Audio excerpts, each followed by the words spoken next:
The new US-Mexico-Canada agreement is still not done. Over the next few months, it will need to be ratified by all three countries and passed through Congress. However, Prime Minister Justin Trudeau is confident the deal is a positive one for Canada.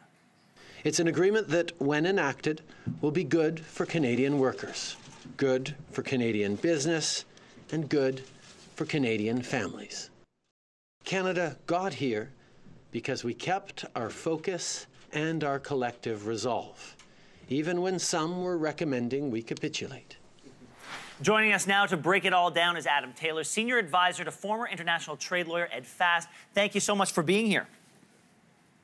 Thank you. Okay, so I want to bring up a board that shows what still remains intact from the previous NAFTA. A major one is the Chapter 19 dispute resolution mechanism. Now, a lot of people were calling this a red line for Canada. We would not cross it. We kept it. This has got to be viewed as a victory.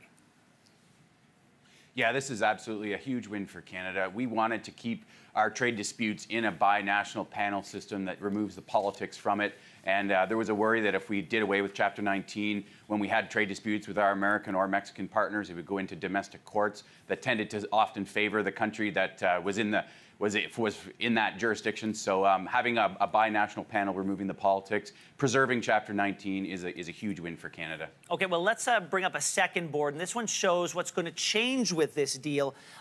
Given how much Donald Trump, the noise that he made over our dairy market and gaining access to our dairy market, it's no surprise that we had to bend on that file, right?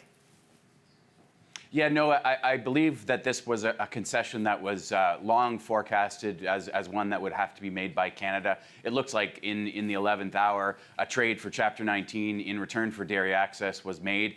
This is obviously bad news for dairy farmers. They lampooned the agreement yesterday, and the government quickly pledged to compensate them, which should mitigate some of the fallout. But this was a tough one for Canada, and the political fallout, we still don't know the full extent of it. All right, let's move on to how this is going to change things for Canadian consumers. We've got duties applied on imports under $20 now in the new deal. That is raised significantly, the de minimis threshold.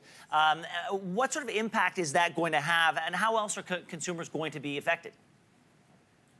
Well, this is a positive move for consumers. It actually raises the threshold to around $150. The American threshold is $800. But this is good for Canadians who are increasingly buying online and doing shopping on online platforms. This is a consumer-friendly policy that should be actually popular for most Canadians. The rest of the consumer benefits I think we'll also see is a lot of the tariffs that we imposed on American goods should now come off in the weeks and months ahead. So a lot of things we'll see at the grocery store that we impose tariffs on. Consumer goods should actually fall back down to a little bit cheaper now that the tariffs will fall back to zero, which is another huge positive win for consumers in all three countries. Well, it's still early days with this new deal, and we appreciate you taking time this morning to sort of introduce us to it. Thanks so much.